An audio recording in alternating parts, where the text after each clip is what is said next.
Hello my dear friends, you're in the Military Summary channel, and today we will discuss the situation in Ukraine on the 8th of November of 2024. Today we have a lots of very interesting updates, so let's start. And first we're going to talk about the Kursk direction, where the Russians continue their third counteroffensive operation.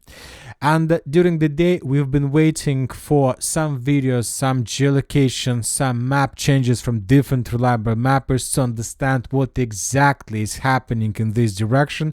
But telling the truth, since the beginning of the third Russian counteroffensive operation, we haven't received even a single video that can confirm additional Russian progress on the ground. But during the previous 24 or 48 hours, we received a significant number of articles, different posts from different social networks that confirm indeed Russian progress on the ground. So let's discuss these articles in details. And first, of course, we're going to talk about the first report that was published about the Russian counteroffensive operation. We are talking about the article that was published by the pro-Ukrainian map service Deep State. And their article is just about to confirm that the Russians began their third counteroffensive operation. And after reading the article, we can make a conclusion that the Ukrainians, the pro-Ukrainians, are saying that this counteroffensive operation, the third one, wasn't so successful and was very difficult in comparison with the first one and the second one. So by the beginning of the third wave of Russian counterattack, the Ukrainians managed to build some defense that allows them to slow the Russians down and not to give them significant results as we used to see during the first and the second counterattacks. Furthermore, other pro-Ukrainian sources are saying that the Russians during the previous 24 hours suffered the significant losses, and just for the previous day they lost up to 50 armored vehicles, tanks and so on. But when talking about the Russians and the Russian sources, of course they are showing us completely different picture. And first let's talk about the official statements of the Group of Forces North. Today they publish the post that show us and give us updates and information about the situation on the ground. So today, on the 8th of November, the official, let's say, Telegram channel of the Group of Forces North stated the following.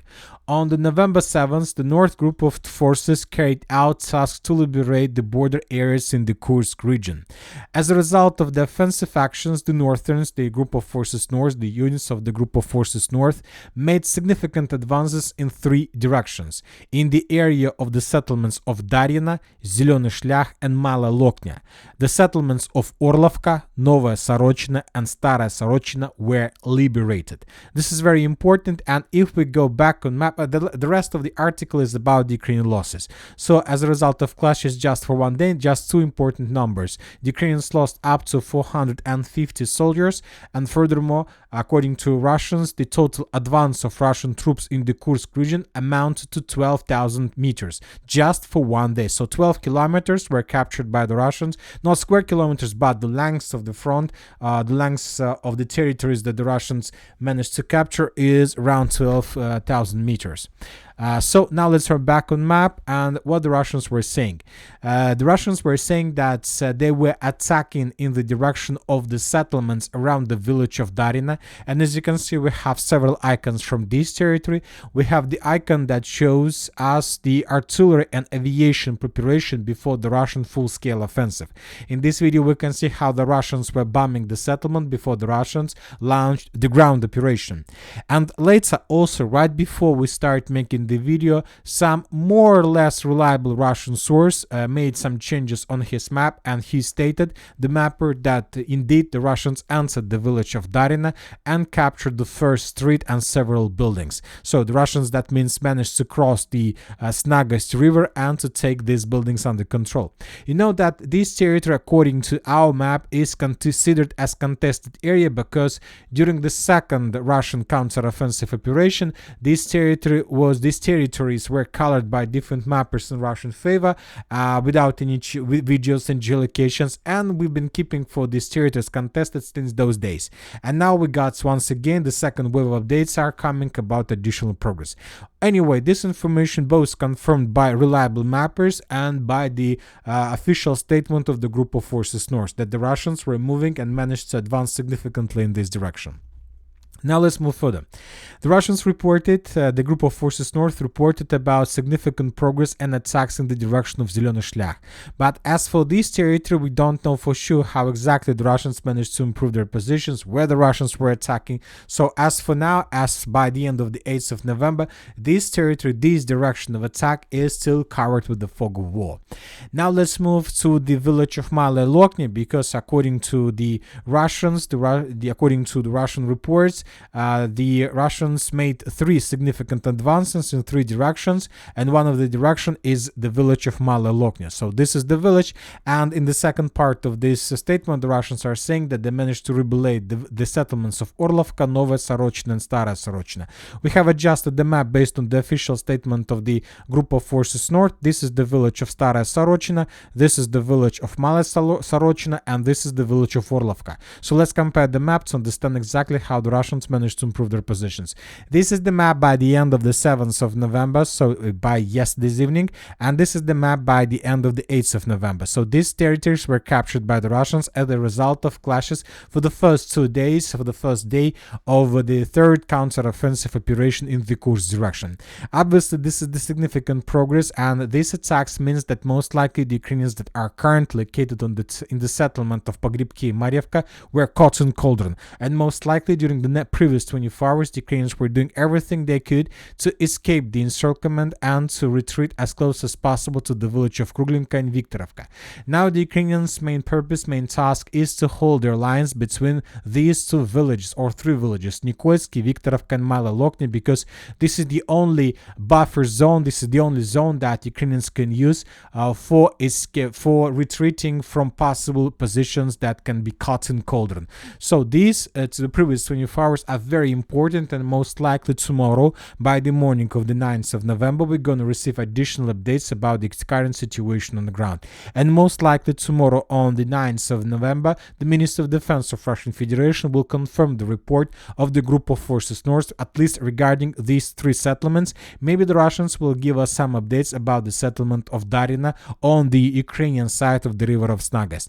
Currently, once again, there are very heavy clashes. Both sides are suffering the significant losses, but obviously we can tell one thing for sure, that in 3 months Donald Trump is going to come to his power, is going to take under control the White House. I'm talking about the chair of the President of the United States of America, and obviously by this time the Russians will do everything they can to restore control over the Russian territory and over the Kursk direction, to have possible better solution, better positions before the negotiation process between Ukraine and Russia.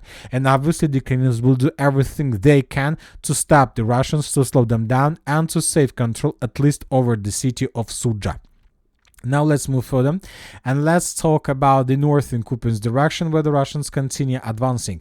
According to information we have, during the previous 24 hours, the Russians managed to get very close to liberating of the village by the name of Kolesnikovka. So there's just several buildings and maybe 1 or 2 streets left before the Russians will be able to raise the flag on the most northern part and to announce the victory during another Minister of Defense report. The Russians are moving in this direction with the purpose to outflank probably the forest and to cut the main supply roads. After that, the Russians most likely will try to clear the forest itself. So the Russians are moving in the northern direction, tightening the Ukrainian positions, tightening the news over the Ukrainian positions in the northern Kupyansk direction.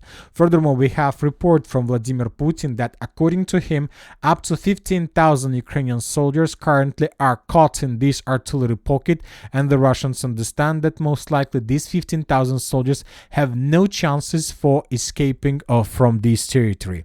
Now let's move further and let's continue with the Siversk direction. During the previous 24 hours, we haven't received anything that can confirm additional Russian progress and the most important, Russian control over this company's stronghold.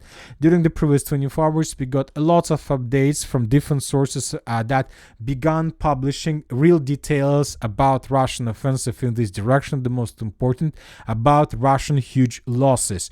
So let's wait for additional details, because something tells me that in the very near future the commander of this series direction will be dismissed and replaced by someone else, because probably since the beginning of the special military operation, the Russians, this direction, let's say the Russians has the biggest losses in comparison with other directions, and exactly from this series territory.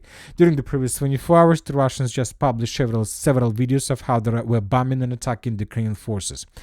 Now let's move further and let's talk about the Chasiv Yar direction. During the previous 24 hours, the Russians managed to improve their positions to the south of the city of Chasiv Yar, and this information was confirmed by the video where we can see the work of Ukrainian drone that was flying above Russian edge positions. And these are, for example, two Russian soldiers, sabotage and reconnaissance group, and the Ukrainians were FPV droning the Russian units. So based on this video, we have adjusted the map. Let's compare the map. This is the situation by the end of the 7th of November. This is the situation by the end of the 8th of November. All these updates, all these changes on the ground are telling us one important thing, that the Russians do have very big dynamic, very fast dynamic in this area. We can compare and we can see how the map was changing since the probably end late October. For example, this is the situation by the 29th of October. By the 31st of October, the Russians managed to improve their positions along N32 road. By the 1st of November, the Russians moved even further towards the village of Stupachki, and then the Russians improved their positions to the southwest of the village by the name of Ivanovska, and today by the 8th of November, the Russians moved even further in the southwestern direction. So this direction is not so fast, not so dynamic as we can see the progress of the Russians in the Kurakhove or in the Pokrovsk direction, but we know for sure that the Russian garrison and Ukrainian garrison is limited in this area, and this progress obviously tell us that Ukrainians have problems, and regarding the number of forces, the Russians are still able to move further in the western direction.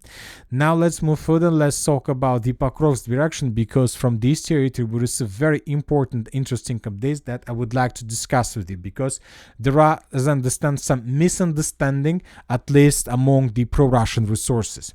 Let's talk first about the western Selidova, the area. During the previous 24 hours, the Russians published a significant number of videos of how FPV drone operators of the armed force of Russian Federation were bombing and attacking the Ukrainian vehicles along possible roads of attack in the northwestern direction. Several vehicles, several tanks, just light carriers were destroyed by the Russians.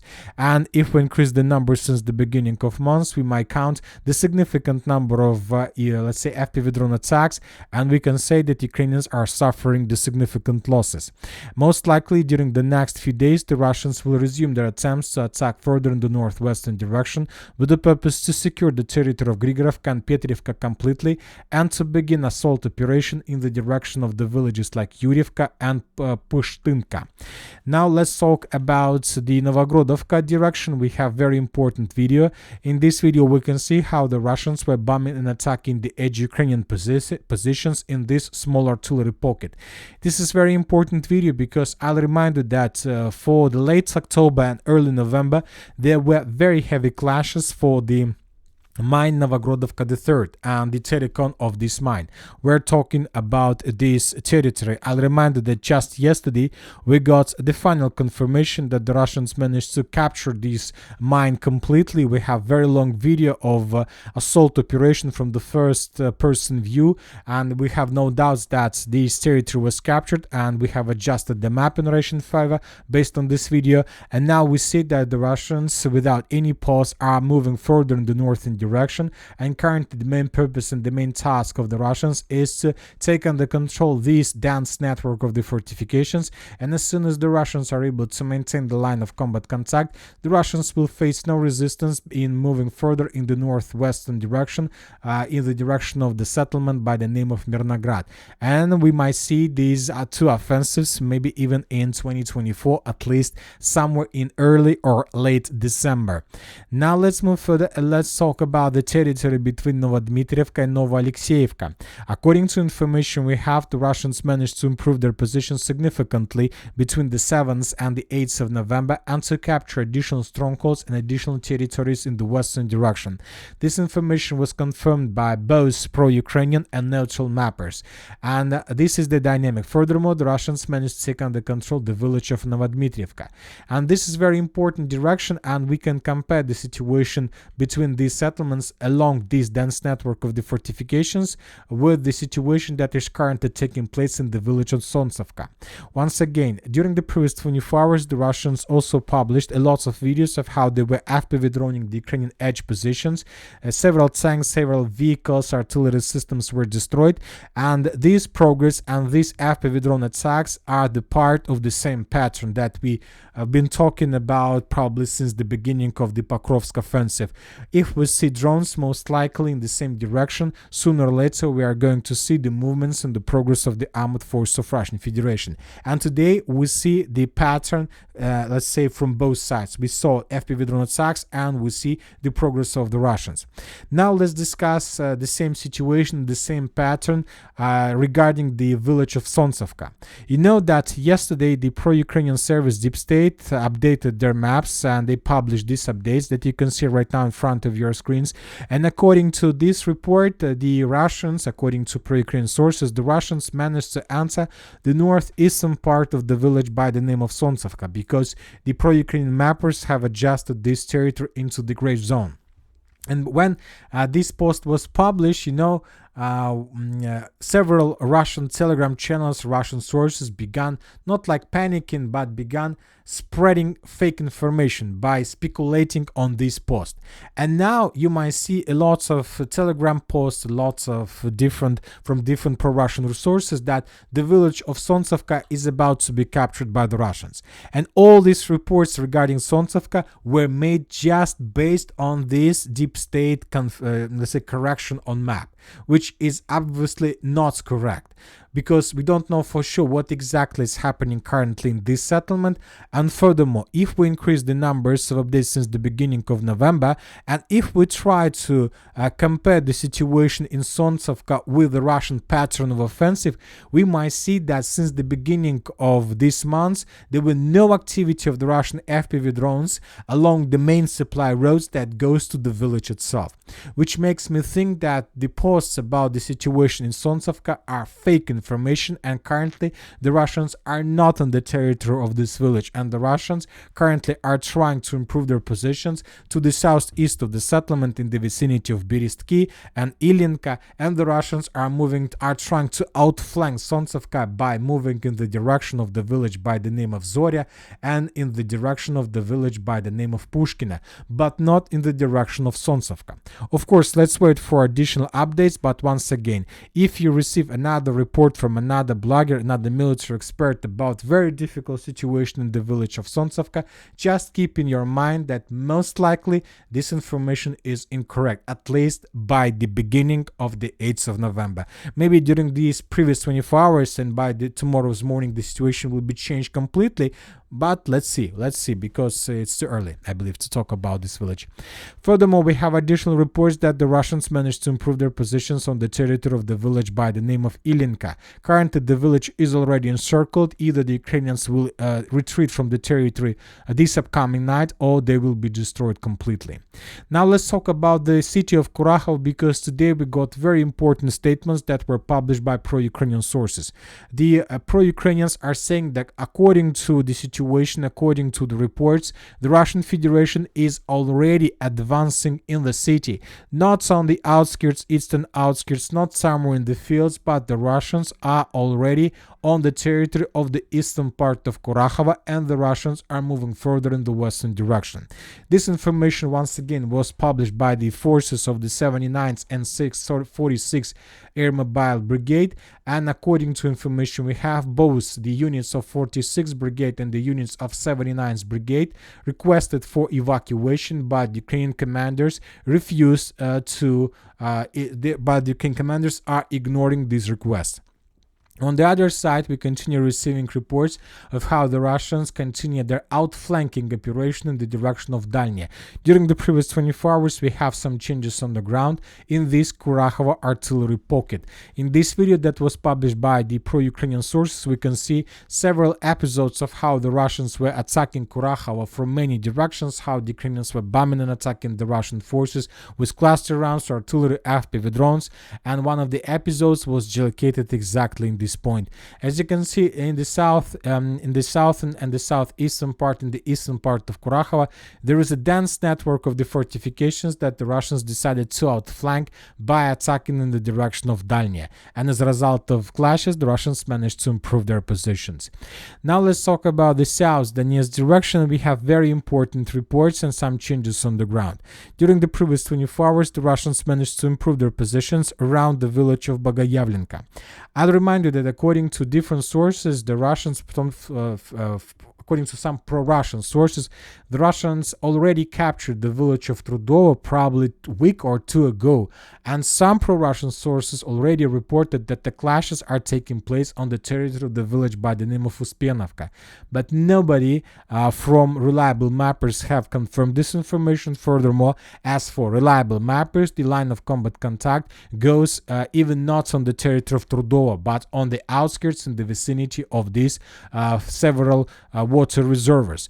And today we got the first location that confirmed the beginning of Russian progress in the northern direction. In this video we can see the Russian infantry fighting vehicle with Marines on board that was attacking these three lines, and the Russians were storming Ukrainian positions. In this video we can see just a regular offensive operation with some elements of landing operation and cleanup operation.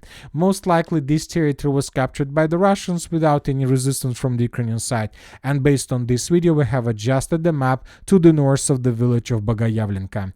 And the northeastern direction we have another video of how several Russian stormtroopers were clearing positions along the tree line.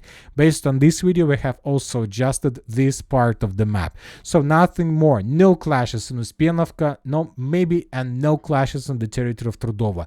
All reports about the battles on this village, in this village, are most likely just regular speculations. Now let's talk about the Ekaterinov-Antonovka. There are very heavy clashes. Some pro-Russian sources reported control over the 10% of the village of Yelizavetovka. We don't have any video that can confirm the Russian presence there. The only thing we have is the video that was published by the Russians. There are several episodes of how the Russians were attacking the Ukrainian positions with a significant number of tanks, armored vehicles, and so on. Very heavy clashes, lots of FPV drone attacks, landing operation, and for example, this landing operation was taking place exactly in this point. Based on this video, we haven't adjusted anything, but this video confirms that indeed the Russians were attacking in the direction of Yelizavetovka, but we have no proofs that the Russians managed to dig in deeper in the southeastern farms. Now let's move further and let's talk about the Orekhov direction, where the situation is intensifying from day to day, and the dynamic from this direction is very big. And furthermore, we have report the Russian armed forces are ready to launch a powerful offensive in the Zaporizhzhia region. That was stated by Ukrainian resources. So once again, not the Russians are going to attack, not the Russians are about to attack, the Russians are ready. What does it mean? There are enough of units, there are enough of soldiers, there are enough of tanks, there are enough of fuel, there are enough of munition, commanders, everything is there to begin offensive. And the only thing that the Ukrainians are waiting, the Russians are waiting, is in order to attack. And during the previous several days, the Russians shown us a very good dynamic in this area. Several important strongholds and positions were captured by the Russians in the between the villages of Nesteryanka and the village of Orekhov, the city of Orekhov, and the village of Novandreevka. The Russians are moving by maintaining the line of combat contact and the gray zone. But as for me, I believe that most likely the Russians are going to attack in the direction of Mala Takmachka, because on the territory of of this settlement there is a very powerful stronghold. There is a prison, former prison, that currently the Ukrainians are using as a main stronghold.